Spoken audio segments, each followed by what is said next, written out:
Welcome back, everybody, to Live on Reloaded, the show where we bring you the latest and greatest, newest, hottest topics and trends in the industry, as well as we feature a new guest every week and answer your questions and feature you, the viewers' content. So you're live on Reloaded. Thank you, Chris. Can you hear me all right? Yeah, man, how's it going? Good. How are you? I'm doing good. Good, good. Tonight, I can't see how many people's in the feed from this side of the StreamYard, but I think we're going to wait just a minute, let it fill up a little bit because it's got a countdown up here. Oh, never mind. That's a different countdown. My bad. But So, tonight, we have a special guest, Mia Anstine. She is highly accomplished, and that might be an understatement. She's been featured on the cover of Field and Stream, TV, radio, you name it, she's been in it. And on top of that, she's the owner of Mac Outdoors. She's a hunting guide, gun and bow instructor, a public speaker, a commentator, and just about anything else you can think of. Now, her affiliations run deep, but to name a few, she's affiliated with the NRA, the Safari Club, Professionals Outdoor Media, National Wild Turkey Federation, Rocky Mountain Elk Foundation, Ducks Unlimited, and all kind of other stuff. So if y'all want to check her out, I'd recommend going over to her website. It's miaanstine.com. yeah, this is going to be amazing, man. I'm looking forward to this. This is going to be absolutely amazing. By the way, this week, what did you end up? How'd your hunt go? It was a bust, man. It was a total bust. You know how public land can be sometimes. You know that there's a phases of the rut, and we was down there, and we're not familiar with that place. Never been down there, but to start off, it was just a rough start. We was trying to get to our stands early, and the stands we had already pre-scouted and picked out. There was already people parked in our spots, so I had to drop my brother off and had to drop Daniel off, and I got to my stand extra late because of that. And by the time I got to where I was going, there was already other people there. So, but anyway, the phases of the rut, we was hunting the earlier phases, and down there where they was already in lockdown, so it was a total Man. bust, and I didn't realize that till day 3, and it was a little too late. So you spent a lot of time. You spent a lot of time eating Vienna weenies and spam. We actually ate good. We ate good. That's awesome. That's awesome. Well, at least you got the experience of hunting in another location and stuff. I know Yeah. that's hard though, man. That's a tough thing when you get to a place that you've never been, and then you try and figure out like what's going on. I gotta stop talking with my hands. I apologize. Yeah, yeah. It was a total different world down there. You know, like I was saying, they had palm trees down there. They had sand and stuff. It was a little bit hotter down there, and yeah, it was a good experience. Up here we hunt a lot in the hills, so I enjoyed the flat ground down there, but there was still a lot of walking. Yeah. Now I did see you kill something. Yeah, Um, we killed a couple rattlesnakes. My brother and them, they was the heroes for that. I ran them over and they finished them off. But yeah, my brother actually harvested a doe, so we didn't come home empty-handed, or at least he didn't. that's awesome.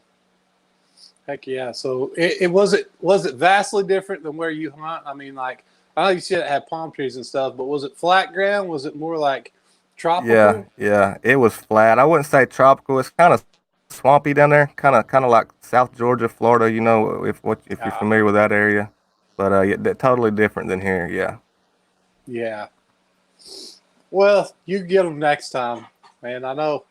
Now here recently, I know you've been checking your trail cams. Have you had anything good come up on those? Yeah, man, I got a couple shooters. I was worried that they disappeared or somebody got them in bow season because I wasn't out there enough during bow season. But right now, our phase of the rut, they're in seeking and chasing, so they are coming out in the daytime. And here in a couple weeks, I should have something. Maybe tomorrow. It's gonna be That's raining, awesome. but I'll be out there in the box blind. I'm gonna be out there every day that I can be. Well, I'd be out. I noticed. Sorry, Chris. I noticed over here in the chat, y'all. The way we have this show going, it's hard for us to get into the chat room. We are not trying to neglect y'all at all. We apologize for that. We're going to have our moderators, Mike, Grant, Janet. I can't see who else is moderating right now. We just want to say hey to y'all. We're not trying to ignore you, but the layout of the show will not be like a typical live stream where we're talking with y'all. But what we're going to do a for the viewer segment, which is if y'all will connect with us on social media, we will answer your questions there. I know Grant mentioned there was a few people last week upset that we weren't involved in the chat room, and we tried tried explaining that earlier in the show and later in the show. So what we're going to do today is if our mods, whenever our guest comes up, we want our mods to take, some of the common questions that keep popping up. I don't expect you to take every question down. So Jant, Granite, Mike, if y'all want to take a couple of the questions that y'all see, some good questions and a couple of the common questions, and then later on when we get to that point, you can at me or you can at Chris, and we will read those questions off and who they're from. If y'all could do that, we would greatly appreciate that. Yeah, that would be awesome, guys. And also, too, before we start, before we start every show, every week, guys, we're running these. We're promoting it. We're letting you guys know. And if you want to ask us questions on our Instagram, as well as the Live on Reloaded Instagram, or one of our social media, send your pictures there. Send your questions, anything you have. Go ahead and send that on over to Instagram, and then we'll have it for the show. And speaking of which, you said this was let me get it up here. Stanley Orchard, right? Yeah, Stanley Orchard. That is a giant redfish that he caught there, and absolute just a slaunch. I mean, that thing's huge. Very nice. Awesome picture too, man. I like that picture. That's a cool camera angle, background, and all that. It looks great. Thank you for participating and getting that into us. We appreciate it. Anybody else, y'all want y'all stuff featured up here? Get with us on social media. You can get with me at Strung Out Outdoors on Instagram or Twitter. You can get with Chris at Yank Your Crank on Instagram, and we also just started a Live on Reloaded on Instagram, so y'all can reach out to us in many ways, in the community tab on YouTube and all that stuff. So y'all get involved. We want to get y'all involved. We want to answer y'all questions. We want to give your questions to our guest, and we want to see your pictures. Yeah, I really like that picture he sent in. Stanley Orchard's really talented as far as like the filming and the shooting photography and stuff goes, and so that was really cool for him to send that in. I am going to take over for me a second. I am going to go ahead and send out the invite to Mia. Yeah, absolutely. So, guys, well, basically this format, unfortunately, we don't have a way to talk with you guys, as Josh just said, but we will be taking questions through social media. And, guys, really send those out. Like anything for our guests, for us, for anything you want to see. Come on, Chris. If you don't want to see me hit the camera over and over again, that's another thing.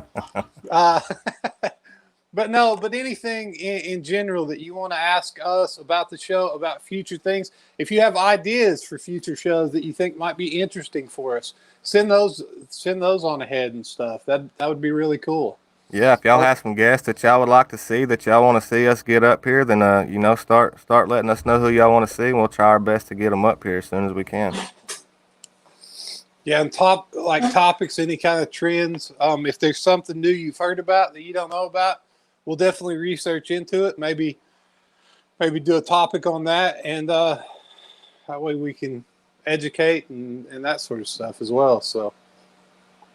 Okay, Mia is in the building. Let me add her to the stream. Hey, thank guys. you for joining us. How you doing? Hey, Mia. Good. How are you? Can you hear me okay? I can hear you. Yeah. All right.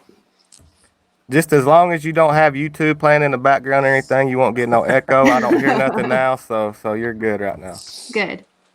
So, from my understanding, you have also been out this week on a hunt. Also, is that right? Or yeah, I have. It's rifle season. Well, it ended yesterday in Colorado, our second rifle season, and I had a mule deer tag, so I spent the week out there, actually helping a cousin try to tag an elk, but he didn't. Awesome. He wasn't successful. You can't get them every time, can you? No, you sure can't. That's definitely one of my dream animals. That would be awesome. It's a lot of hard work, ain't it, Mia? It is, and that is probably the biggest tip that I would give anybody is if you're going to come elk hunting, at least in Colorado in the mountains, you definitely have to get in shape first. Yeah. Right. And that is, I've got a question for you for that, but we'll get to that here in a little bit. Chris, did you have anything you wanted to start off with? Well, I've seen where I've seen where you said like you grew up in Colorado and you were kind of in the middle of nowhere. And one thing I wanted to ask is, Was like your family hunting, was that out of necessity to start, or was that like for sport? And did that contribute to basically your passion for the sport of hunting? That's a really good question, and I'm happy that you're asking that because most people don't ask the reasons behind hunting. And my family actually, when I was growing up, they didn't have a ton of money, so they kind of hunted out of necessity.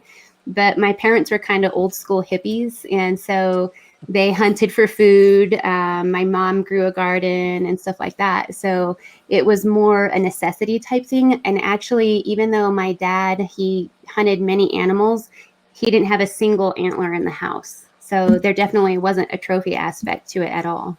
That's awesome. Yeah. That's absolutely awesome. Now, Mia, I wanted to ask you about this elk. You had said that people thought it was a fake Photoshop. That thing was huge, man. That's massive. Yeah, that's him. Look at this is him. That's him up there. I You are haven't proud of him, huh? Yeah, I haven't mounted him yet. I don't know where to put him. I need a bigger house. I need more headspace. I bet. Yeah. So how right long now ago he's in was my it guest room. when did you get him? That was archery season of 2018. Awesome. Yes. Yeah. And she did it with archery, guys. So y'all need to Yeah. step your game up a little bit. Yeah. Yeah. One little bitty arrow. Now, Now- let me go ahead, Chris. Oh, go ahead. Go ahead. Go ahead. I was just going. This is kind of a long question, so I'm sorry. Now, a lot of us self-filmed hunters complain about hunting gear, filming equipment, and climbers, which can accumulate up to about an extra 40 pounds easily for us. Whereas elk hunters are probably peaking at a minimum of 40 to 50 pounds, or not peaking, but packing, and hiking in for days or even weeks to the mountain. This goes without mentioning the difficulties of elevation change. And of course, if you tag one of these majestic creatures out, you'll be packing out another 80 to 300 pounds. Can you touch on not only the physicality, but the mental aspect that it requires to go on one of these hunts? Yeah. The mental part of it is key. I mean, not just in hunting, but in your whole life. If you have a good attitude, you're going to go so much further. You have to be positive. You have to start out with the mindset that you're going to succeed and have a plan for what's going to happen after you succeed. That's kind of a funny question, and I kind of smile and laugh because I have we have about 27 horses and mules, so I don't even pack my camp in on my bag.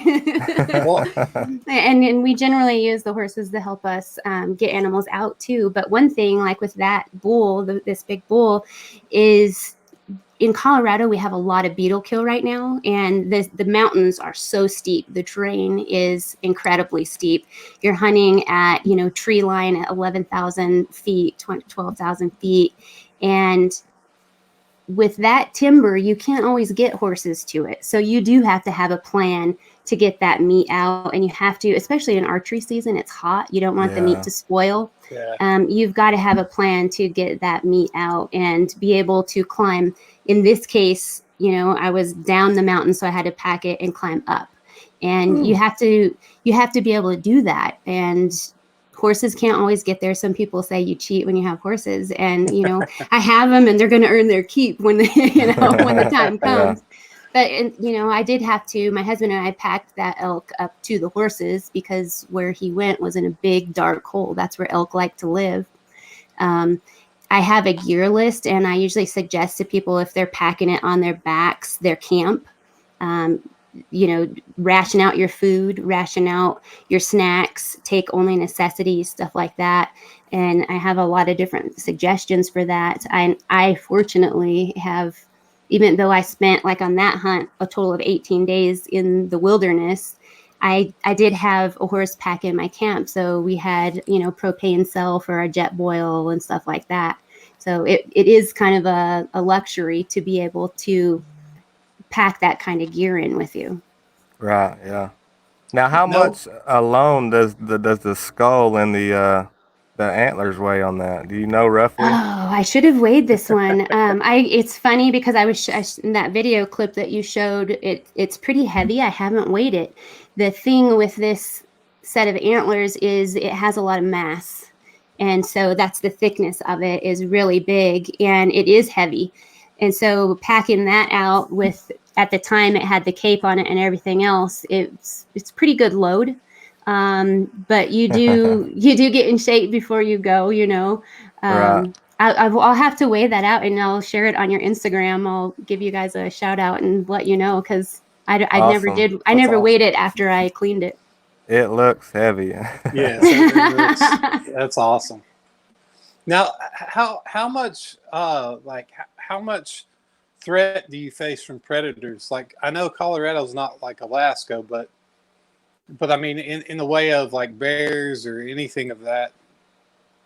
nature. That also is a really good question, and I'm happy that you guys asked it, because in Colorado, right now, the southern half of the state, our elk population is in a severe decline. The numbers are down in the southern half of the state, and that's partly because 15, 20 years ago, there was a ballot initiative, and the public voted that we couldn't hunt bears in the spring, we couldn't hunt bears over bait, and we can't use hounds to hunt bears. And so because of that, what we have in Colorado are black bears, but because of that, there's been a huge increase in the bear population, and we have a number of mountain lions, we have coyotes, we have other predators, but that's partially why the elk numbers are down.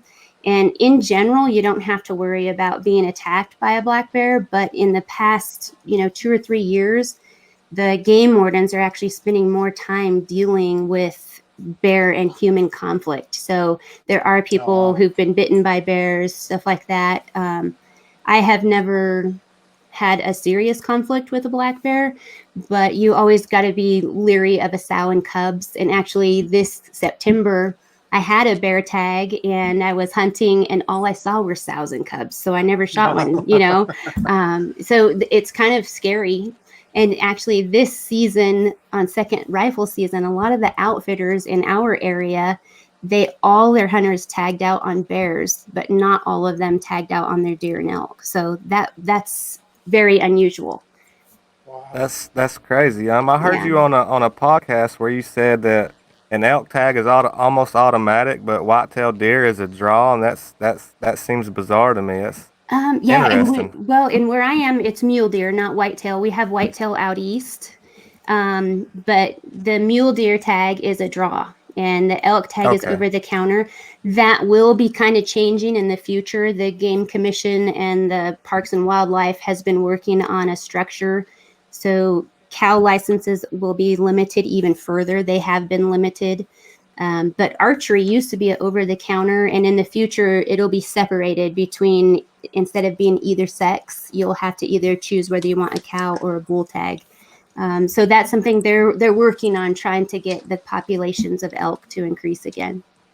Do you like that, or do you think that a certain sex will be overhunted? Because mostly when people want to get those antlers. Do you think maybe that will hurt in a way? What I think it might hurt actually is the income. If you can limit cow tags, the more cows you have, one bull can breed, a whole herd of cows. Mm-hmm. And so that's why they'll give more of the bull tags than cow tags generally. But if you start limiting the bull tags, you also limit the revenue into the state of Colorado. So there's a balance there. A lot of people think that the state's being greedy and, that money, but it does take money to manage habitat, wildlife, and all the outdoor areas. So it's a balance. Yes. Now, have you had any issues there with like CWD, the chronic wasting, or? Yes. And I don't know if you know, but it actually originated in Colorado, up north in Fort Collins.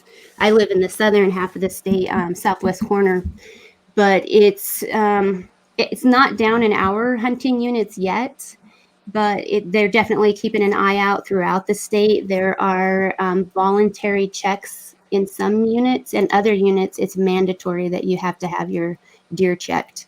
And it's generally in the mule deer. We just had this year. We just had our first elk in the state that had CWD, so it was our first confirmed. Wow. And what state are you in? Oklahoma. You're in Oklahoma, okay.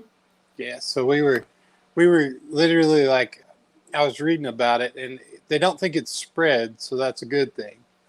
But it was the first confirmed case. So Yeah, and you have it in whitetail also? I don't know if they do or not.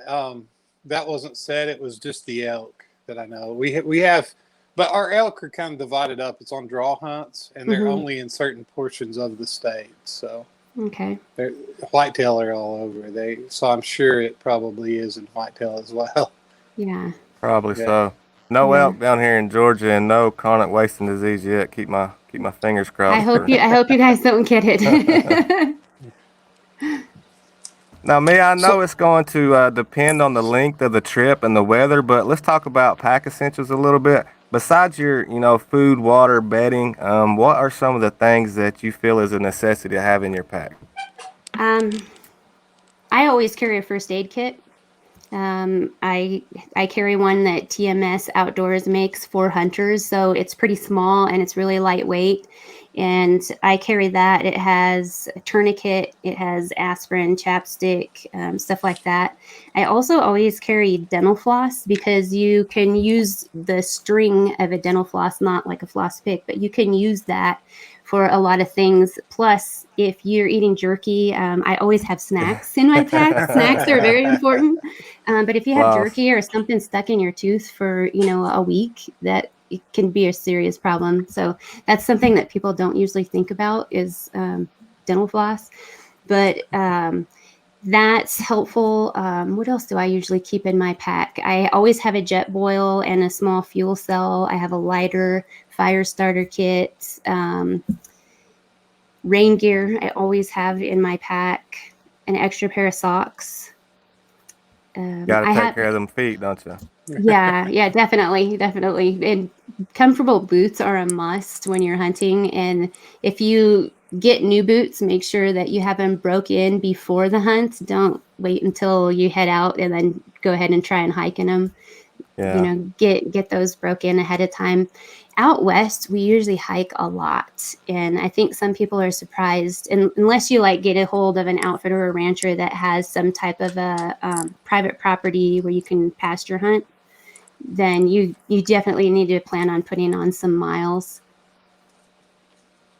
So now talking about your ranch, and this is going to be kind of a lighter question, but I saw you have the funny farm, and I was recently listening to you talk about how you can't really call on your property for turkey because you have a certain individual in the funny farm that likes to come to the calls. Could you talk about that a little bit? Yeah, that's Rudy.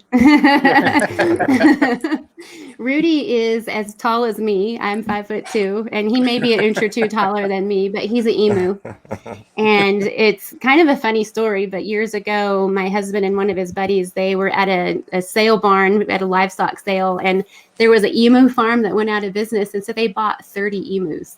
And there may have been some alcohol involved at the time back then, but we ended up with 5 of these emus, and 4 of them disappeared. As you asked about predators, we have mountain lions around here and coyotes, and we only have 1 left, and his name is Rudy.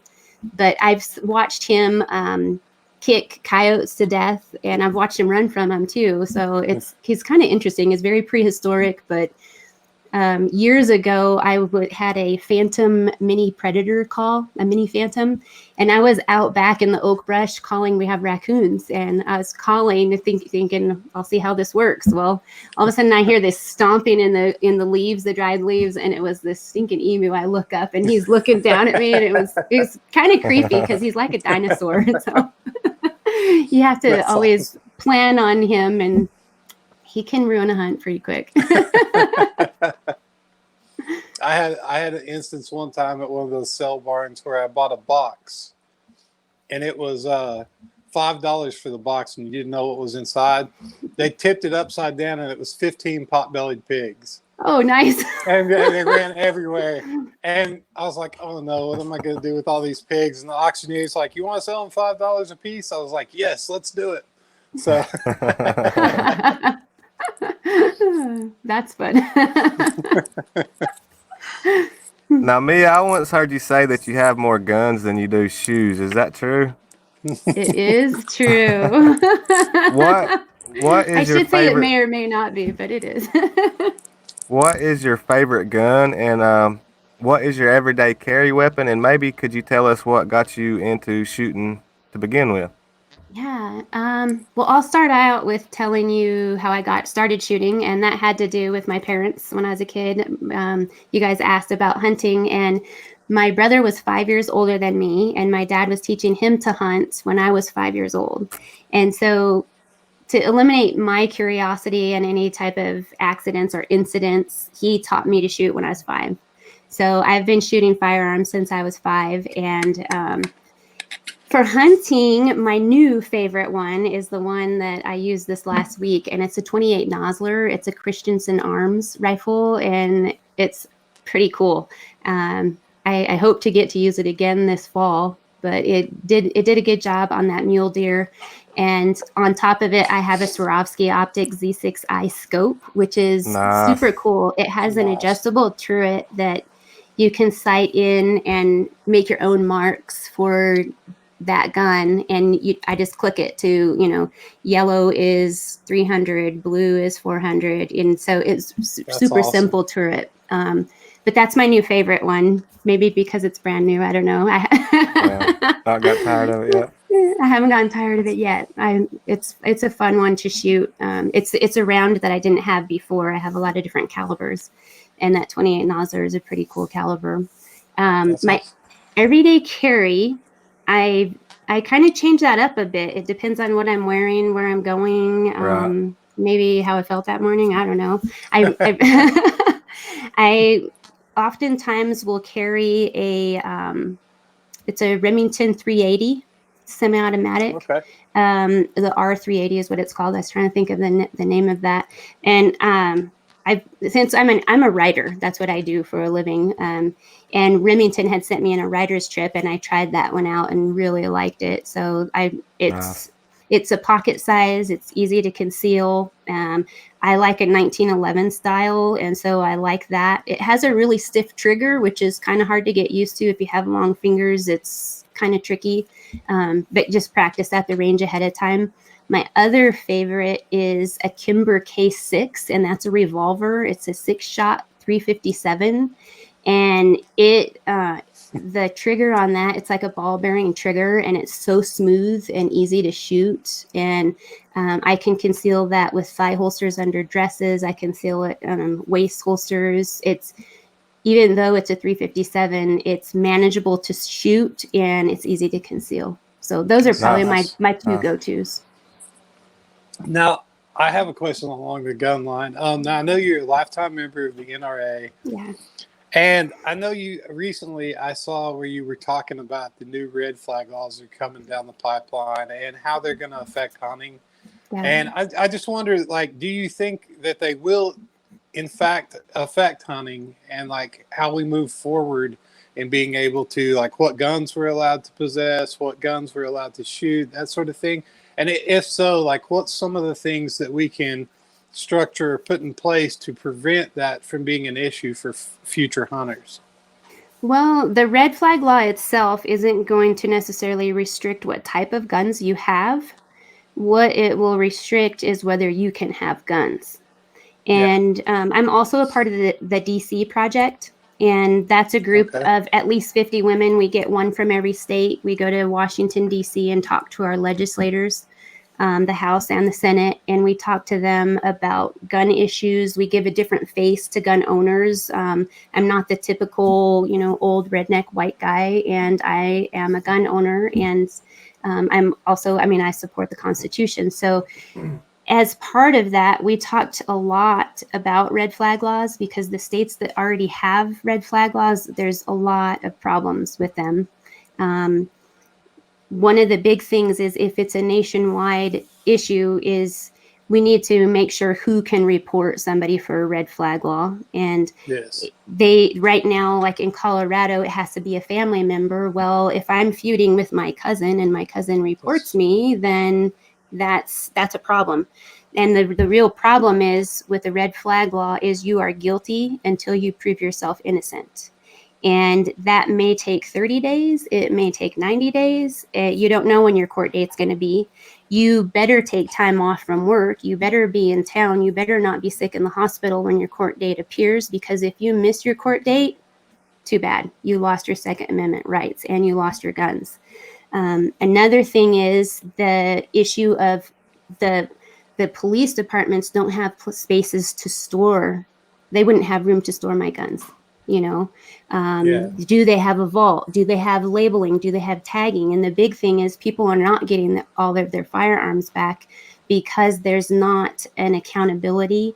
And I'm not blaming police officers because it's not their fault. It's the lawmakers are putting these laws ahead of the actual problems. They're making laws that aren't fixing anything.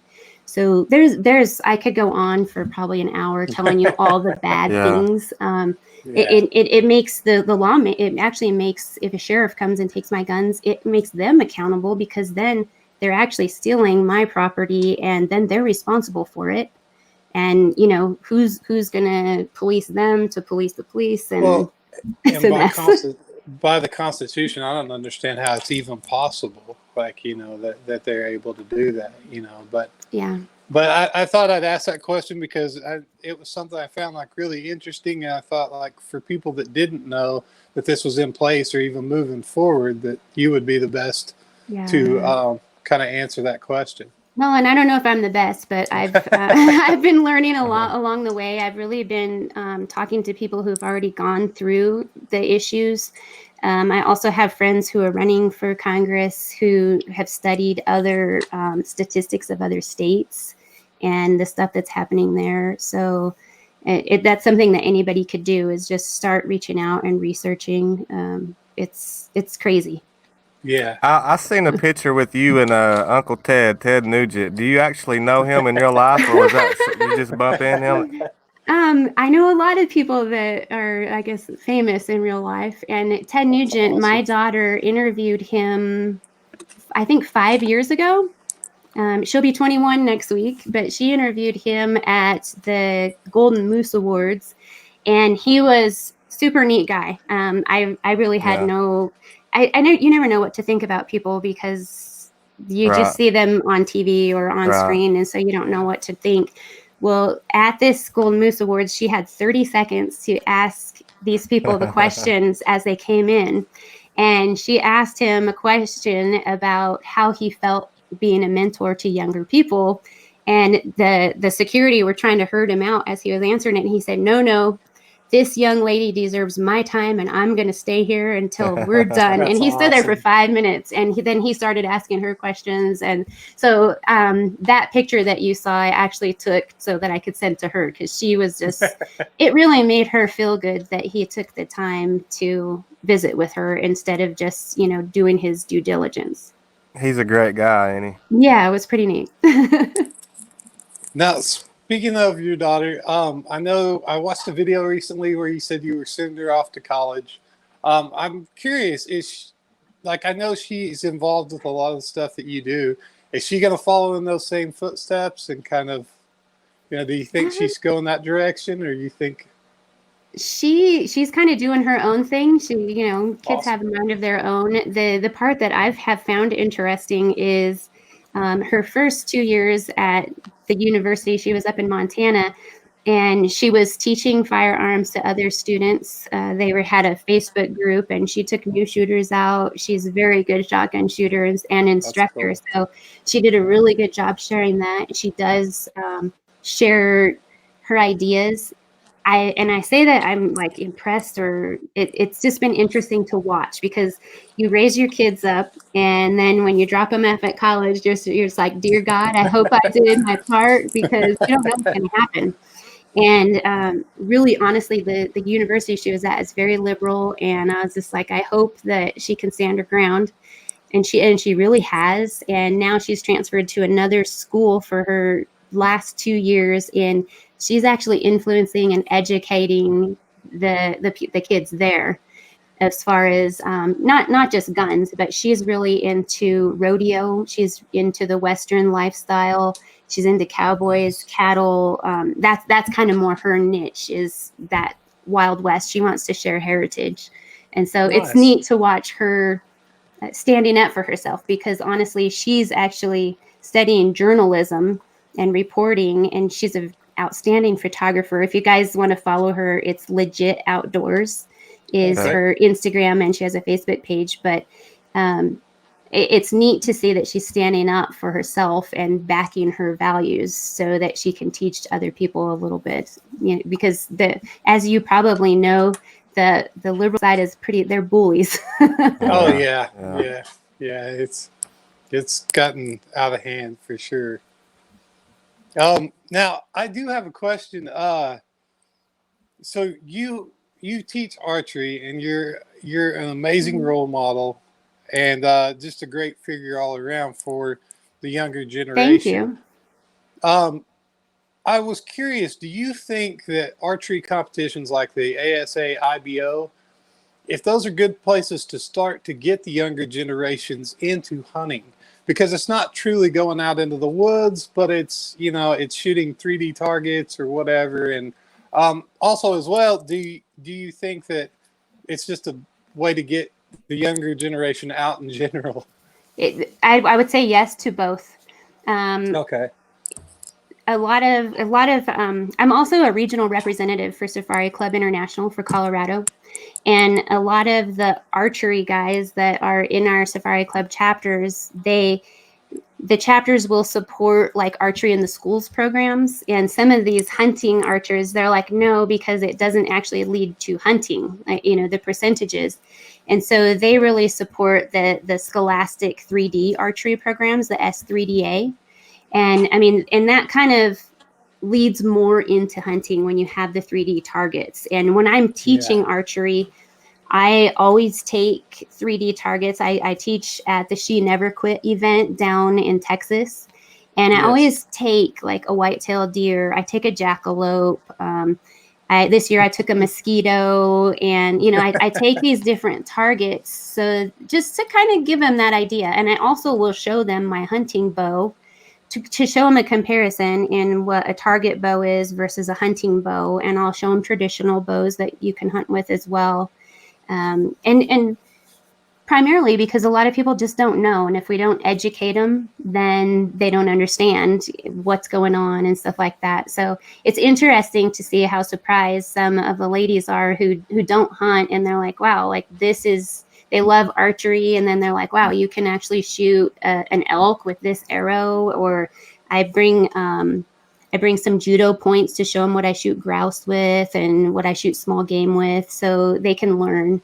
And so I definitely think a 3D program is a great way to transition the kids. And if not, at least educate them and give them an insight. Okay, yeah. I did notice on your Instagram how you had shot a dinosaur and met Bigfoot. I have a friend. He's a disabled veteran. His name is Joe Cayley, and we have a really big joke about whether he's real or not, whether Bigfoot's real or not. So anytime I see Bigfoot, I always take a picture and have to send that to my friend Joe. Now, Go ahead.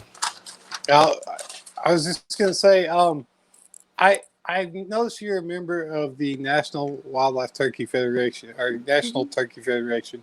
Have you completed a Grand Slam? I have because not. I saw you talking about Marians, and Marians are the only one we don't have. And Right. so I was like, I just was curious. No, I would like to. I have a lot of goals. I always joke with people, and it's not a lie. And I joke about it only because I guess it keeps me from being sad, but my bucket list gets longer and longer and longer.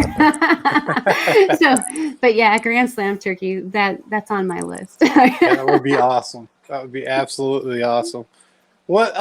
So another question real quick. What is your favorite recipe, wild game recipe? Ooh, wild game recipe. This is probably going to sound funny, but mountain lion carnitas are probably my favorite. Wow, Never heard of Yeah. that. Yeah. That's awesome. I think it's That my sounds favorite great. because I surprised myself with that one. I have to like make different things with everything I get. And when I shot my mountain lion, I made what's called calabacitas, and that's like squash and vegetables with I had mountain lion sausage that I put in that, and it was really good.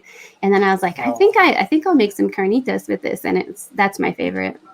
I bet So that'd be what great. what does mountain lion taste like if you could compare it to anything? Is it its own unique flavor? It is its own unique, but I have a lot of people, if you have to compare it to something, like if you had a mountain lion backstrap, I would compare it to like a pork tenderloin. Okay, Yeah, interesting. yeah.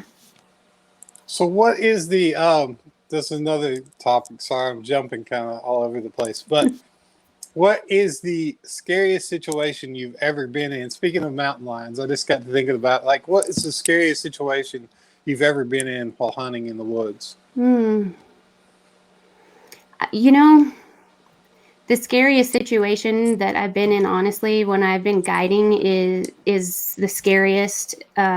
Not just being muzzle swept by hunters is scary, but hunters who are not in shape and that may not make it off the mountain, that to me is like the scariest thing because I don't want anybody to be hurt on the mountain, and I always hope that they will make it safe out of the mountains. So um, you know, when you're guiding a hunter at 10,000 feet and they're, you know, having altitude sickness, stuff like that, that's something that it's pretty scary. It's not a joke. Like people think, you know, oh, get in shape. And it's like, no, altitude sickness is a real thing.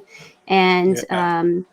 pushing yourself too far is a real thing. And some people are too proud to tell you that they've hit their limit, and so Yeah. that to me that's scary. That's dangerous. It's not the animals that scare me. I mean, I've been this guy I shot at 15 yards. 2 days before him, I was 5 feet away from a bull that was going to muck me down. I've been in a lot of situations like that um, I don't know if I would say it's scary. I'm just like, dear Lord, if this is it, then what a way to go, you know. But to me, really, it's more scary having to worry about someone else's health. Yeah, you don't really think about that. Like I wouldn't have thought that would have been the thing. You know, I mean, like because I've heard some of the stories like the moose coming at you, and I apologize, it's stupid. I've done this twice now. I'm gonna have to get wireless. I'm telling you, this is bad. I've got tangle whip in my wire too. But no, Wireless I've heard is the like way the to go. moose. Yeah, the moose story and stuff like that, you know, and it just like I would not have thought I wouldn't even thought that, but it does make sense that Yeah. people Yeah. show up not knowing what to expect. Like, there's no way I'm hiking a mountain at 11,000 feet, 10,000 feet. That's just not happening. Yeah. I'm not in the shape to do that. Well, and that's the thing. Like I told you at the beginning, like you have to get in shape before you come, and it's not just because. I mean, we can hike slower. We can climb the hill 10 foot at a time, but if you're not accustomed to the altitude and the weather and you know all that, all the whole combination can end up really bad. And we actually have packed out people that have died on the mountain and not our hunters. That's When horrible. we used to guide on the Forest Service, the search and rescue would give you a call, you know, because we have horses, and can you help? And you know, that's something that I never want to happen. So to me, that's the scariest thing. Yeah, Yeah. that's I've been face terrifying. to face with bears. I've been face to face with redding, slobbering, mean bull elk, and you know, no. Now, do you have moose in Colorado? We do. We have Shiras moose in Colorado. They were introduced maybe 20 years ago, and they're doing really good. That's a draw tag as well, and it's a once in a lifetime harvest. So I'll have to send you guys a picture of my husband's and if you have time, I would tell you someday about that moose hunt because that was before we were married. So, but that was a once in a lifetime hunt that when we first met, we were dating maybe 3 weeks, 4 weeks. A friend of ours had set us up because I already was a hunter when I met him, and he owned the outfitting business. And she said, "You guys will just be great together." And we were like, "Yeah, whatever." Well, we had been dating about 3 weeks, and he said, "I drew my moose tag. Do you want to go on the hunt?" And I was like, yes, I'm going to go. So I asked him the dates, and it was on a Friday when he told me, over the weekend, okay, looked at my calendar, went into work Monday, and I got the time off. I called him after work. I was like, I have the time off. And I could just tell on his voice was like, oh no, because he heard that I was a hunter, but he had never hunted with me, and he's just like, this is my once in a lifetime hunt, and this girl wants to go. So the whole summer, like, we'd bump into people and they'd be like, oh, I heard you drew your moose tag. And he's like, shh. She's like, don't say anything, don't say anything. Like, she's right there, don't remind her. And I told him, I was like, you could have broke up with me, I don't care, I was still going on your moose hunt. And so I did. I got to go on his moose hunt, and he shot a really great moose, and it was a pretty cool hunt. That's amazing. Yeah, that's really cool. I've never even seen a moose in real life. They're pretty cool. They're neat to see. Big animals. I've heard they're huge. They are. They're absolutely huge, and they're supposed to taste really good. Yes, they do. Yes. They really do. And one thing, like the Shiras moose in Colorado are not as big as Alaskan moose, but they're still really big. The back strap on that moose was as tall as me, and it was probably 10 inches in diameter. Wow. Yeah, it was huge. That's a big animal. Yeah. For sure. Now, I know, like, with earlier there was a video I watched of you, and I believe it was the same elk video, or it was in front of the barn anyways. But it talked about how you feel like that social media could be like the decline of hunting. And I thought I'd have you elaborate a little bit more on that. I mean, I know I know exactly what you were getting at with that. And if that is the case, like, what would be your recommendation to get the younger generations out there? The best way to get the younger generations out there is to take them. My daughter, you were asking if she's going to follow in my footsteps. As far as hunting, she does. As far as what she puts out is totally, whatever she wants to put out. But she's been hunting with me since she was a toddler. And I would take her grouse hunting and then cook up, grouse for dinner for the two of us when I was a single mom. And then she'd go fishing and she'd bring a trout home and she'd cook trout for me for dinner. So if you start them out when they're kids and just let them know, where food comes from, it's an interesting thing, because the harder you work for something, the more you appreciate it. Exactly. Her high school basketball team worked so hard to go to state and win state championship. Whereas if you were to just give somebody a championship ring, they wouldn't care. It wouldn't make a difference at all. That wouldn't mean anything. Too many things nowadays are just given to people, and so they don't appreciate it. And that's something with the social media thing, and part of why we don't guide as much as we used to is there's a lot of people who only want to hunt so they can share a picture of the animal. And it really makes me sad when I had a hunter come one time and we belly crawled 500 yards through the mud and muck and yuck, and to get him in range for a shot on a perfect 6x6 300-inch bull elk. He had never seen an elk in his life before that hunt. He shot it, walked up to it, said, "That's not very big," and walked away. Wow. And to me, that's a problem.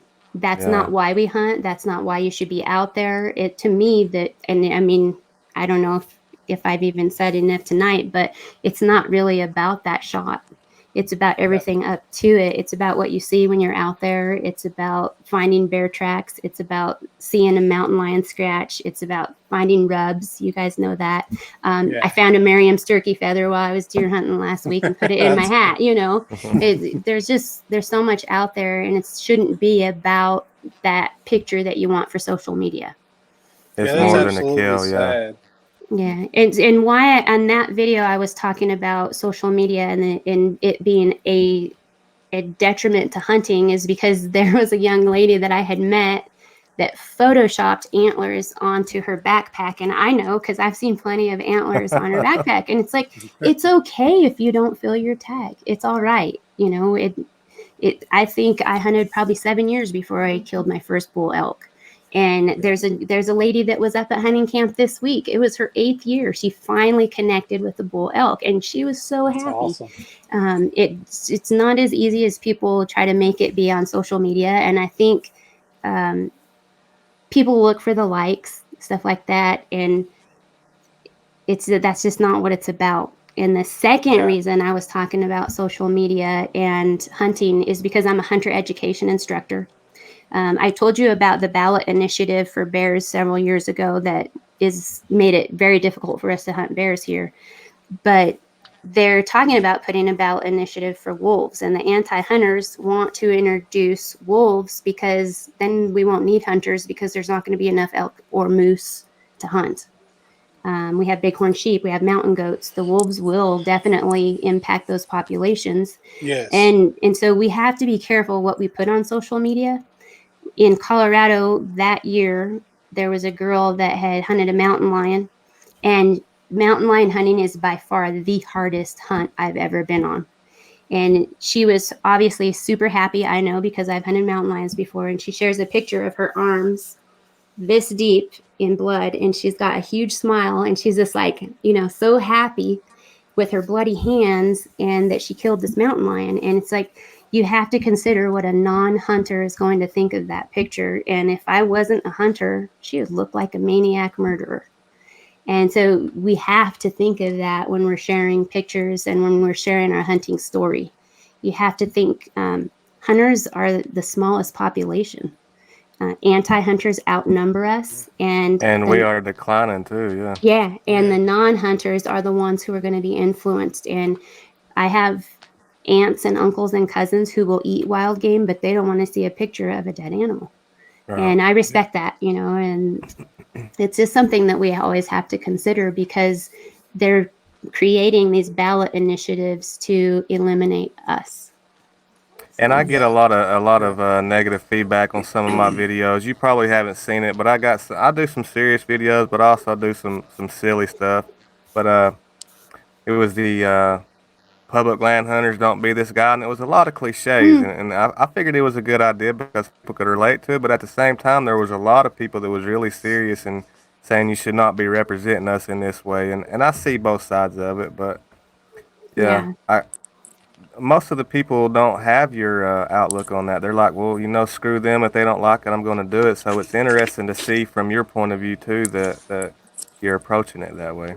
Well, the way that anti-hunters are approaching it is they're taking it to the ballots, to the non-hunters. Yeah. They're the ones whose vote is going to matter, and we have to respect the non-hunters. And if you get to sit by one in the airport, if you're sitting there at the terminal and you're on your way from a hunt, or if you have a camo backpack, tell them about hunting and let them know in a respectful way, like what you do. And I always tell when I'm teaching hunter ed, be prepared with your elevator speech of why you hunt.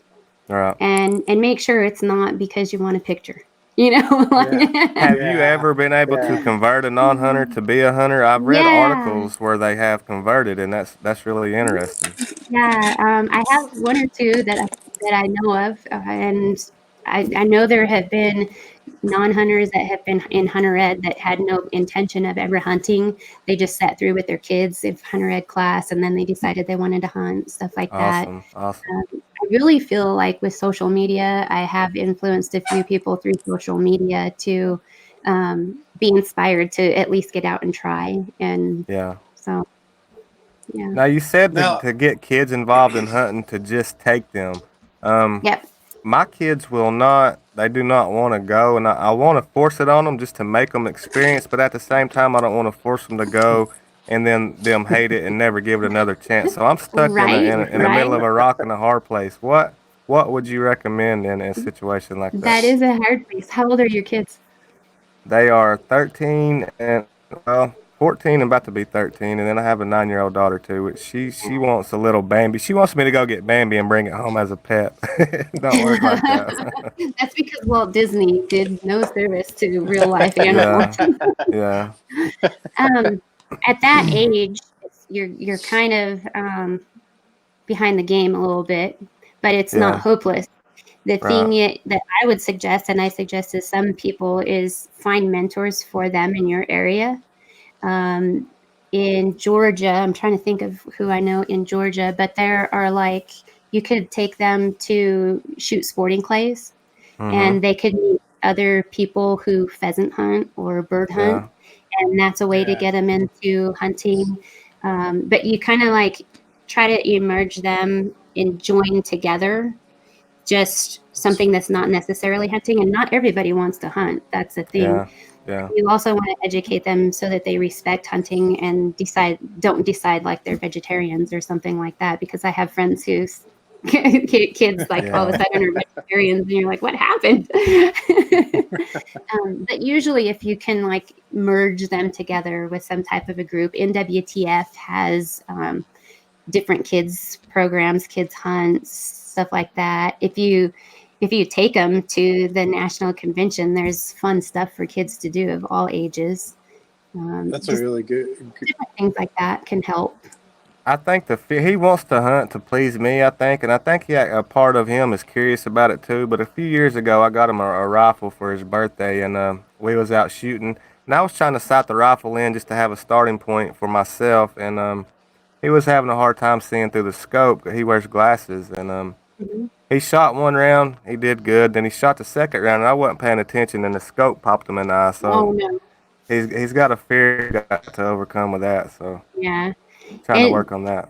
do you waterfowl hunt?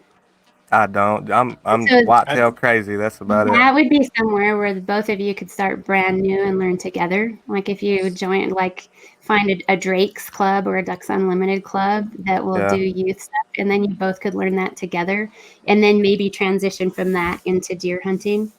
good idea. that is a good idea, the transition, because that way, because necessarily they may not want to listen to like mom or dad at those ages, but they'll listen Yeah, to friends. yeah. And so if they make friends at these places, then that's a really great idea. Yeah. That Well, will he's got a transition. buddy who bow hunts, and he told me he wants me to get him a bow, and you know that they're not cheap, and I've got him a lot of stuff that he wanted to try out that is just collecting dust. So I want to see that he's serious before I do that, but that's something I might have to do just to If you see. do get him a bow, get him something that's adjustable, so as he gets Yeah, bigger, it'll grow with yeah, him. Now, professionally, Mia, you have done a lot. You've really done a lot. I mean, we can't even scratch the surface with the amount of stuff that you've done. But I do have a question. Like the Field and Stream thing, of course, that was a huge thing. I mean, amazing. Congratulations on that. It's amazing. But did you find that there was added pressure like after that, like in personal life or in professional life? And then, like I heard recently on on something I was listening with you, and you were talking about how you expected to get a lot of backlash from anti-hunters, and it was actually the reverse, which was curious to me because Mhm. I'm curious to see like why any hunter would like downgrade another hunter for whatever reason. I mean that just doesn't make sense. It doesn't make sense. And it's something in not just with like a magazine, but in our whole, I mean, if your kid wants a bow hunt and you like what rifle hunting, or the muzzle loaders are always fighting with the bow hunters are always fighting with crossbow people, the long range shooters and the 30-06 people, they're always butting heads. It's something that's really interesting in our industry, because if we could just band together, we would be amazing, but we're always fighting each other. And the Field and Stream cover was super amazing and cool, and it took me a while to kind of embrace it, because I'm not good at kind of bragging on myself, and I really didn't expect it. I knew I had been interviewed for that piece on the inside, and so I knew I was going to be in it, but I never thought a 5'2" Hispanic girl would make the cover of Field and Stream magazine. So but it really wasn't, the article wasn't really about what I do. It was an article about hunting, I guess. I'm not really sure how to describe the article, but the whole feature was called Game Changers, because it was about 10 different women who are making an impact on the hunting industry. And just 10 everyday people, not, I'm friends with Eva Shockey. I'm friends with Tiffany Lakoski. I'm friends with Christy Titus. I'm friends with Melissa Bachman and Jan Waller. The list goes on and on. It wasn't TV personalities or famous people. It was just everyday women. But I had people, hunters and guides and outfitters messaging me saying, you don't deserve that. So-and-so deserves it. They've done more than you. So does it. They've done more than you.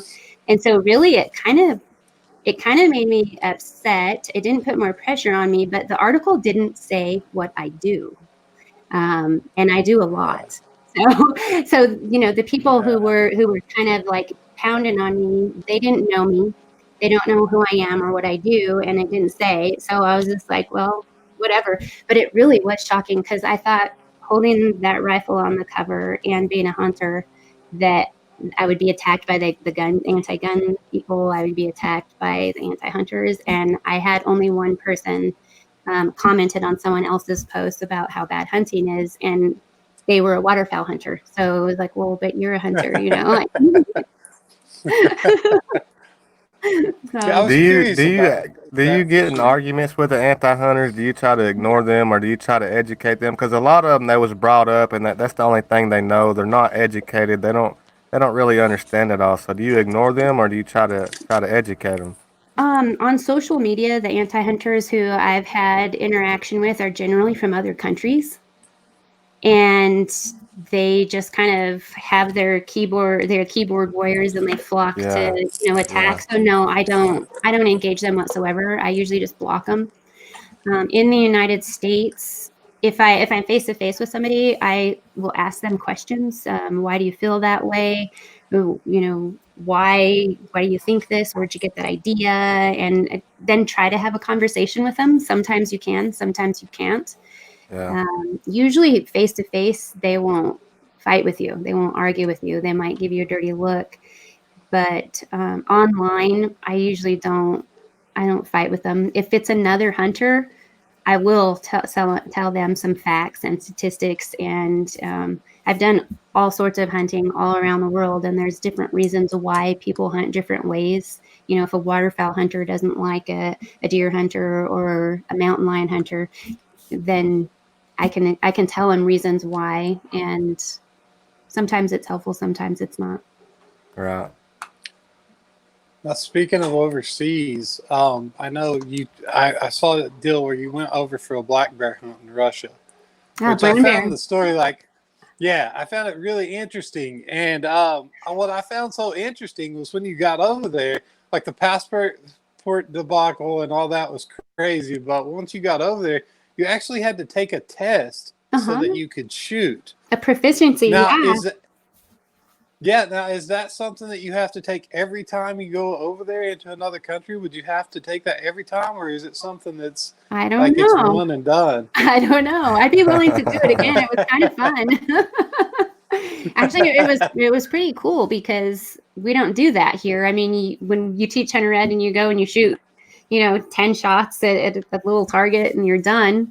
But yeah, that was interesting. Part of why they have you do that is because the bear target, you're shooting from stands usually. So you shot your bear target, and that's typical like what we do here. But there was a moving moose target that was zooming by at I think 30 kilometers per hour or something. I don't remember what this was. And you had to shoot from a standing position, shoot this moving moose target, and it would light up whatever you hit it. So they knew where you hit it. But part of that, I just told you, there's different methods of hunting and different reasons. But where I hunted in the northwest part of Russia, it's the ground is very mossy. It's swampy. It's you can't really hike in it because you're going to sink. You might be on a tuft of moss at 1 second, and then you sink up to your knees the next. So you can't really spot and stalk there. And they actually use dogs to hunt their moose. The dog will drive the moose, and you might get a glimpse of it as it's running by. So that's why you had to practice on the moving moose target. And I was really trying to keep an open mind when I heard we'd be hunting moose with dogs, because in Colorado, you don't do that. We do hunt mountain lions with dogs, but I was like, keep an open mind. There has to be reasons for everything. And that was why, because you couldn't track them. It was so cool because there would be a moose track in the moss, and we went to collect a dog one time, and this moose track is like sunken into the moss where we got off the boat, and we go get the dog and we come back and the tracks were gone. It was as though like nothing had been there. And so it's not like you could like try to track it and get to the moose. You really did kind of need the help of the dog to find that moose. So it's just cool to see how other people do things. That's really cool. I thought it was interesting that you said that you were supposed to have shot the bear at dark, and you didn't know that you were supposed to shot the bear at dark. I know.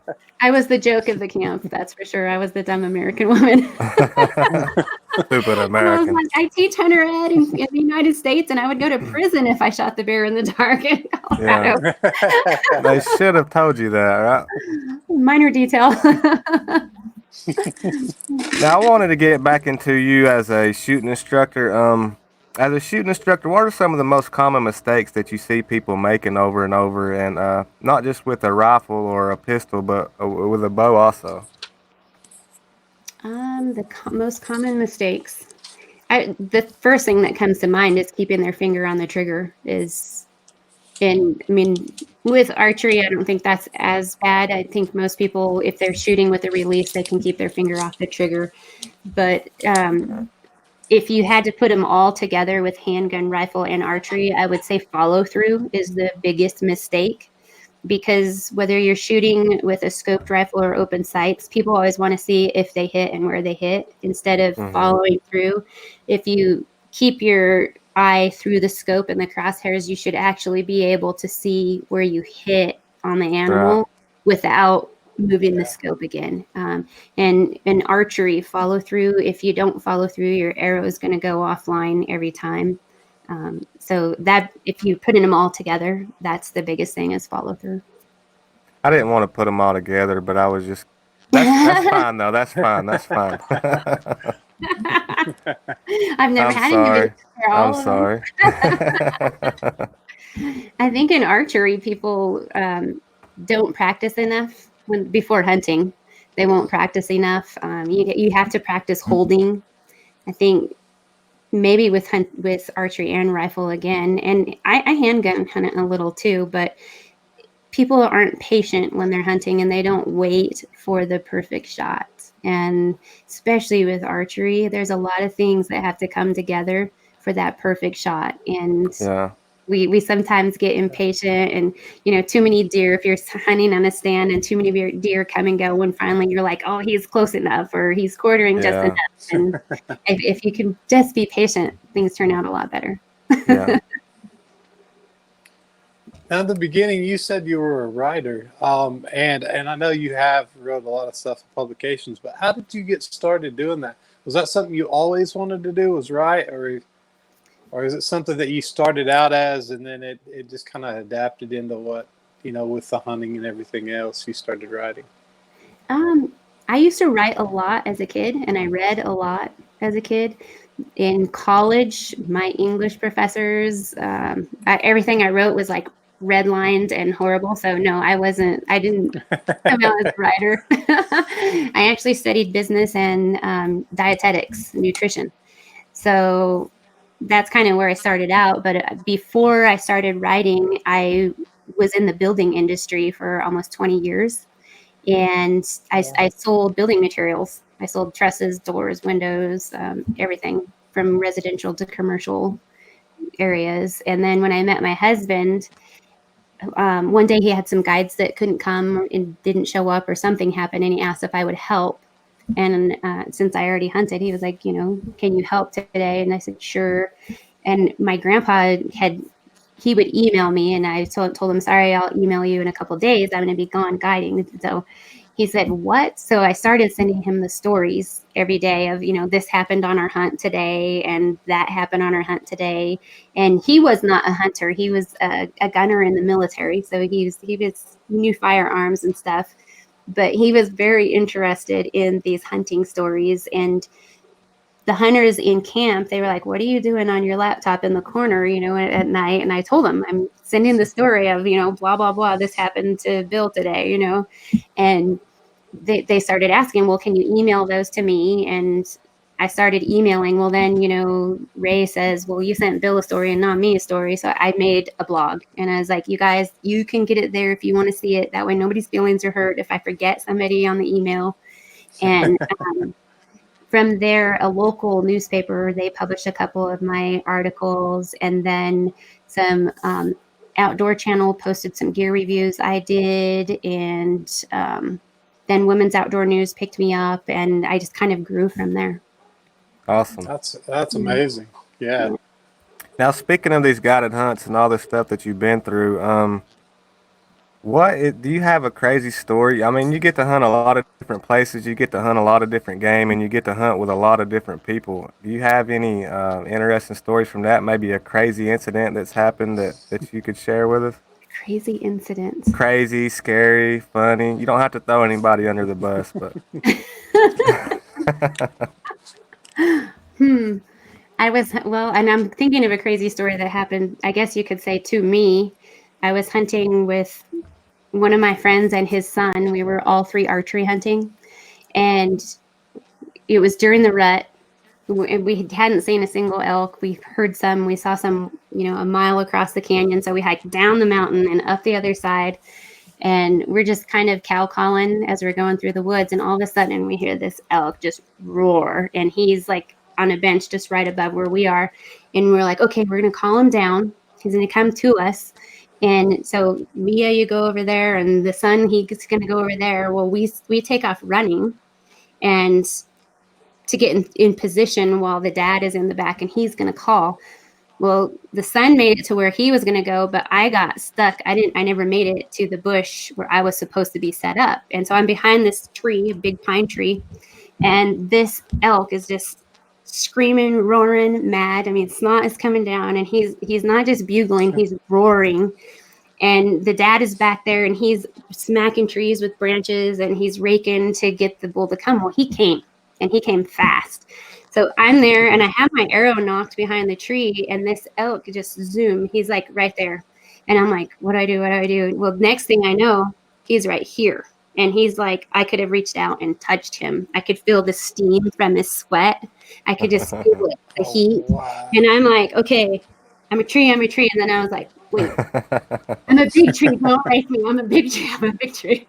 And I'm thinking back, I'm like, just call, and he'll go past me. And then maybe the other guy can get a shot as he's going for the dad behind me. And I'm just thinking, call. And then I'm like, could I maybe stab him with my arrow? Because he's like right here. Like, I maybe draw real fast and all in one motion, just draw and shoot. And then I'm thinking, as I see his antlers, he's looking for, because all of a sudden everything was silent. And the dad could see the bull there. He never saw me. He didn't know I was right there. And his son is over there going, call. And in the bull's like, his white tips of his antlers come by me, and he's looking. And I'm just standing there like, okay. Like, what am I going to do? And I'm thinking, if I draw and shoot in his antlers, I mean, he can just kill me in a second. And then all of a sudden, like, the elk turns around, he goes back into this little clearing that was in front of the tree, and I could see him through the corner of the branch. So I drew my bow, and I stepped out to shoot, and I stepped on the twig, and he was gone, just like that, just gone. It was all done. I was like, That's crazy. So that's probably one of the most crazy stories. And that evening, we just laughed and told stories about Bullzilla, and we still tell stories about Bullzilla every time we see each other. Awesome. So.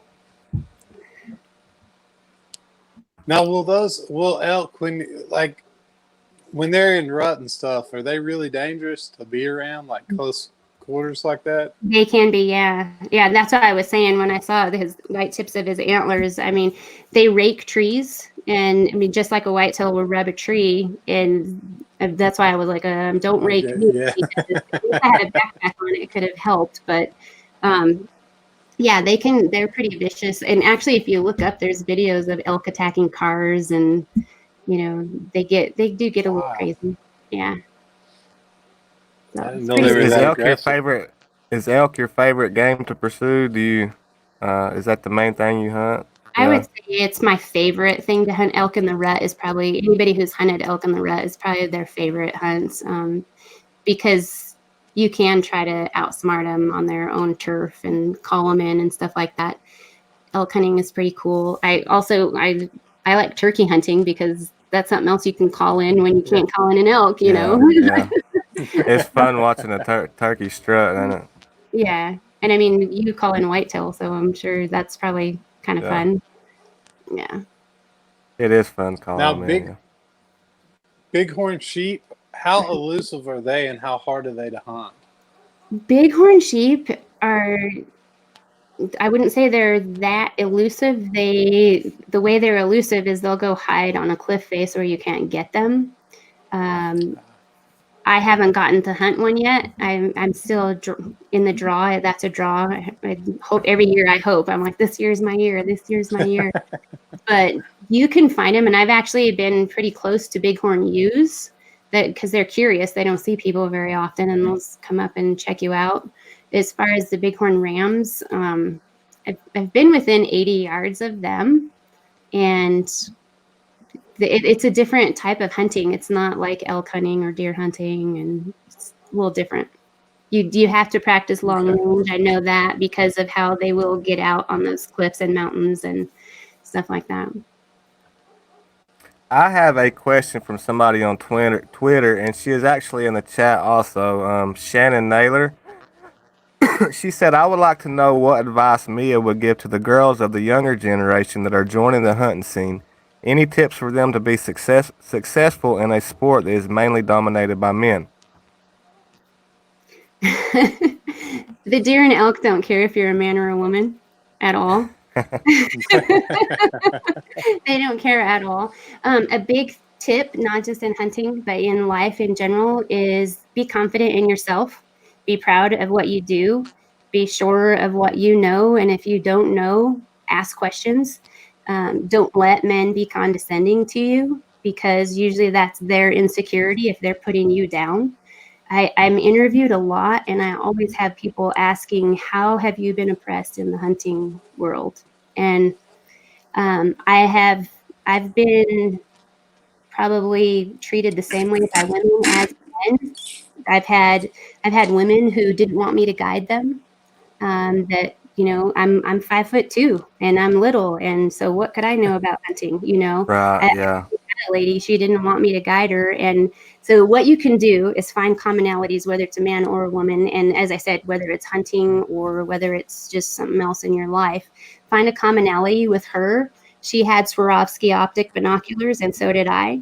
And she didn't want me to guide her, so we had another guy guiding her, and I was like, okay, I'll just bring the pack horses whenever you shoot one. So I was, hanging back. Well, we were sitting there one time, and I was like, oh, I was talking to her about binoculars, and we got to chatting, and I started asking her questions about the hunts she's done, where she's been, just be interested in other people, and it'll kind of break down their walls. And we ended up hunting together. We had a great time. She tagged a bull, and um, and she wasn't a guy, but she didn't want to hunt with me because I was a little girl. And so Right. find your confidence and then find commonalities. And some people you're never gonna win them over, and it's okay. You don't have to win everybody over. I think the main thing is there's a lot of these people out there. They want the Instagram fame and the YouTube views and all that, and they're coming about it at a wrong way. Especially with fishing, they're out there in bikinis. They're just wanting views. But I believe that people like you. Are you familiar with Caitlin Moss? We had her on last week. I think she's going to be a good one, and she's going to blow up. She represents women hunters in the right way. Cool. And Hannah Barron, are you familiar with her? My husband watches Hannah Barron. I haven't watched Yeah, she's blowing up pretty big right now, but she does it the right way also too. But also, I cool. did a poll on YouTube, and it seems that if you can see up here, I don't know if you can see that or not. I said, "What's your outlook on female hunters? Should we have female figures in the outdoors?" And surprisingly, there is. I mean, it's only 33 votes, but still 0% said no. We had Yeah. 88% that said yes. 3% said they are fake and seeking attention. 3 said I'd rather watch women hunt than men, and then 6% are undecided. So the views Yeah. are changing. I think if people like you are doing it the right way, it'll continue to be that way. Yeah. And I think, and I've already said it earlier, don't do it for the likes and the views. And even on your YouTube channel, I mean, you probably look at statistics and stuff like that. But if you do it for the right reasons, then you're going to grow because Yeah. you're going to be true and honest. And the same with the woman hunter, if she's really doing it because she really wants to hunt, she's going to be successful and people will accept her. Yeah. Yeah. Yeah. Papa Romez, you can try to, buddy. Let's see. I have a question. Mia? Who is? Go Oh, ahead, sorry. Chris. Go ahead. If No, you can it's stop okay. talking. I'm just going over again. Things situated. Getting things situated with my phone.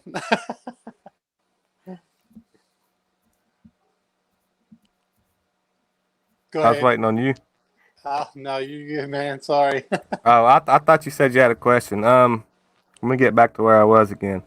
Mia, from being on the Field and Stream cover and TV and running your own guide service and everything else that you do in between and that you've accomplished, what would you say has been your biggest accomplishment to date? I think my daughter is my biggest accomplishment to date.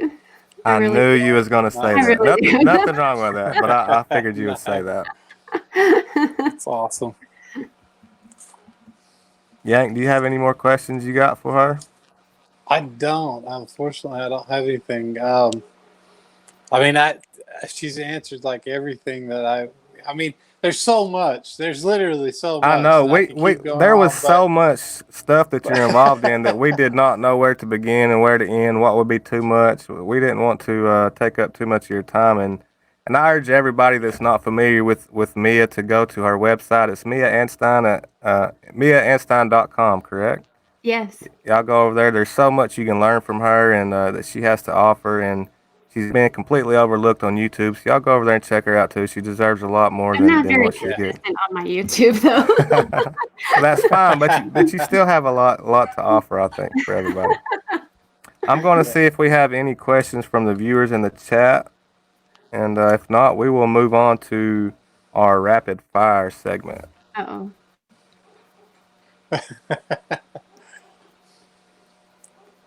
I didn't even type out the full sentence.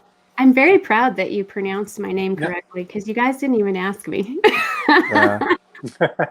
Well, we're a little familiar with you, so we've heard your name said a few times, and Okay. we did our homework for bringing you up here. Now, me being Southern, I want to say Stein. It sounds that way to me, but when I hear your accent in my head, I feel like I can hear you saying Steen. So No, Anstine. Anstine is right. yeah. That's what I always tell everyone. I'm like, it's Tine. It spells Tine, not Yeah. Everyone says Anstine. Yeah. Like, as long as you call me Mia and not Maya, it's okay. Right. Okay, so we will transition to what? Go ahead. I was just going to ask me if she was getting that same weather, that cold front. Have you been getting a cold front come through? A little bit. Yeah, we've got snow in the mountains a couple days ago, and then we got some more last night. Not too much yet, but it's coming. Yeah. Okay, so with the rapid fire questions, if there was a movie about your life, who would play you? Who would play me? Oh gosh, I don't watch very many movies. Who are some good actresses? Maybe Angelina Jolie. She's kind of an action figure. That would be fitting for you, maybe. Yeah, I guess. I was trying to help you. Okay. Thanks for helping me. Okay, if you had a choice to fight a bear, a moose, or a badger, which would it be? Ooh. Do I get any weapons? Or barehanded? No. Barehanded, straight up bare knuckle. I would have to say a bear. Really? Yeah. Is this a black bear or a brown bear? A black bear, not a grizzly bear or Kodiak or a polar bear. A black bear. A teddy bear. See, Josh, I knew it wouldn't be the badger. Nobody wants to fight a badger. Those little things are mean. Yeah, I would rather fight the moose because they're kind of big and slow. Do not want nothing to do with a badger or a bear. If you could trade lives with anyone for a day, who would it be and why? Trade lives with anyone for a day. I'm thinking. Kind of tough, huh? That's a tough one. You can pass. I would like to trade lives with the governor of Colorado for one day so that I can make some different rules around here. That'll Now, work. what is your biggest fear? You know, my daughter will tell you I'm not afraid of much. One of my biggest fears is losing loved ones. I've lost a lot of loved ones, and I would have to say, I don't know if I'm still afraid of it, but I used to always be afraid of going blind. So I would actually like leave the lights off, do a lot of stuff in the dark. I actually ride my horses in the dark. I'll hike in the dark because I mean, you can't see, you got to be able to get around. Yeah. That's I awesome. have bad night vision, so I don't know about getting on a horse in the dark. I'd be scared he'll They can see it. clothesline me. Yeah.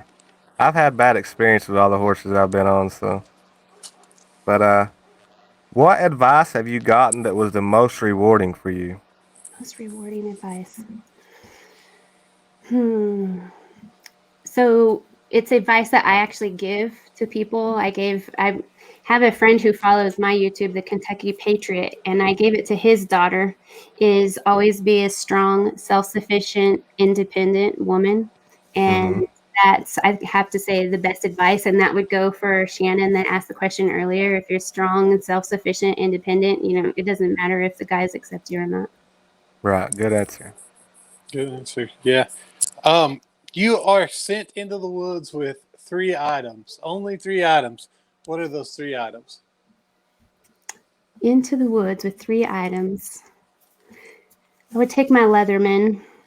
I would take some fishing line. And I would take a fire starter. Okay, Awesome. good. Mia, are you a shower singer? No. No. My dogs think I sing pretty good around the house, but I don't sing in the shower. So, pet 1, eat 1, ride 1. Elk, bighorn sheep, coyote. Pet 1, eat 1, ride 1. I would. Can I just kill the coyote? Then I'll pet him. So I'll pet him after I kill him. I'll eat the bighorn sheep and ride. Did you say moose? No, elk, bighorn sheep, and then maybe coyote. I'll ride the elk. Mia, what chore do you hate doing the most? What chore? Yeah. Cleaning the house. All of it. Laundry, I guess, because today, since I killed out yesterday, killed the deer, and then we got back home last night, and today has been like laundry day. So laundry day is like, that's the worst. It's never ending. Who is the one person you look up to the most? I would have to say I have a lot of mentors. I really look for mentors like in everything I do.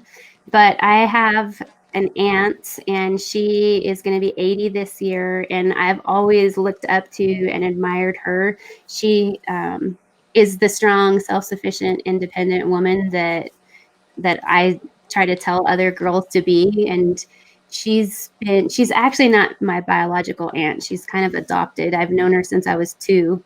And she's like a pioneer. She came out west from Iowa.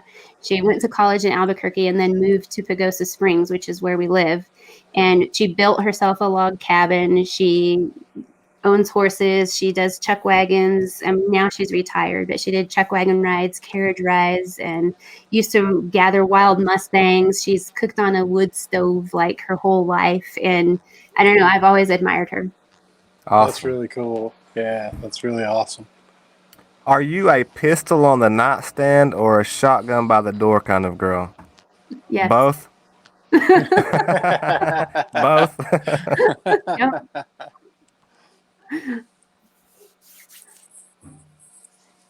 Yankee, got another one?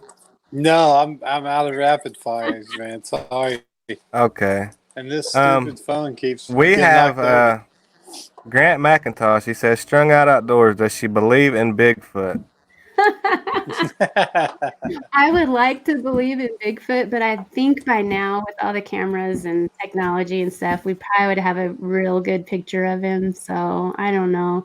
I don't know if Bigfoot's real, but Yeti is. Bigfoot is the adult Santa Claus, right? Honorable snowman must be real. Now I've heard actually that there is a protection against shooting Bigfoot. If there was anybody was to see one, that there's a law that you're not allowed to shoot one, which is Yeah. interesting. Yeah. And I think maybe that goes for the people hoaxing. They're trying to keep people safe who hoax people. But what was you saying? What if it was in self-defense? Yeah, I know. I mean, you got to, right? Yeah, you're probably right, though. It probably is to protect the people who are walking around in the suits. Yes. They didn't say anything about not hitting them with a car, though. Right. Right? Harry. All right, Mia, before we let you go, there's something we're going to do with all our guests where you just look at the camera, you state your name, and say you are tuned in to Live on Reloaded. This is Mia Anstine, and you are tuned in to Live on Reloaded. Thank you. Thank you. Do you have anything that you would like to share or like for us to know? Any of the viewers in here that you would like to maybe share your social media or your websites or any plans that you have going forward? Sure, yeah. You can subscribe for updates on my website. It's miaanstine.com. And I put out a monthly newsletter there. I do hunting tips, recipes, and anything else that inspires me. You can also subscribe to me on Facebook, Instagram, Twitter, or YouTube. And everything's under Mia Anstine because I'm not very creative. I think if anybody in here has not checked her out, y'all definitely go and check her out. Like I said, she has a lot to offer. She's involved in almost everything outdoors, and she's a great representative for not just the women, but all outdoorsmen and women in general. So, if y'all haven't checked her out, go check her out and show her some love. Thank you, guys. You got Thank you, anything, Yank? man.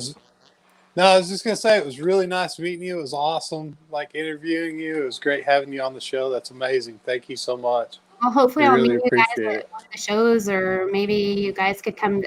I'm also on the board for the Professional Outdoor Media Association, and we're going to be having our conference in Tennessee next June. Maybe you guys could come to that. Awesome. I'm just That would be 10 awesome. minutes from the Tennessee lines. What part are you going to? We'll be in Franklin, Okay. south of That's Nashville. Nashville area? Yeah. Okay. Yeah. Yeah. Awesome. So I'll try That to would be make that. awesome. if not, maybe I'll meet you at another show or something. Yeah, I definitely need to get out and to meet some more people at shows like that. Yeah, that would be really cool to do. Well, thank you for your time. I know you're busy with all you're involved in, and we appreciate you for taking the time and coming up here and letting us do this, and especially us being a small nobody channel right now. That was pretty brave of you to come up here, and I believe that you would do it because I believe in your heart. You know, you're a great person, and you really want to. You have the sorry, I'm getting some kind of feedback in here, so I'm hearing myself when I talk, and it sounds like a TV in the background static. So when I'm talking, it's messing me up talking. I apologize, but Same wireless headphones. We'll stick to our core today. that's what it is. We almost had this a flawless, trouble-free show. Last week we started off in a bad spot, and this week we are finishing off in a bad spot. But yeah, thank you for your time, yeah. Thanks for having me. I hope Thank you guys you, do Mia. well on your show. Thank you. Wish you luck Thank going you forward, very and we'll be much. following along. All right. Thanks, guys. Bye bye. Bye bye. Does she know how to get out of here? I don't know. There she goes. Yeah, there we go. Yeah, I don't know Well, that what was is awesome, going man. on, man. You remember back in the days with the old cordless phones and you could hear your neighbors talking? That's kind of, I don't have any neighbors, so I don't know what I'm hearing, but There's a party That's- line going on. It may be here. It may be this heater. I've got a heater running right now.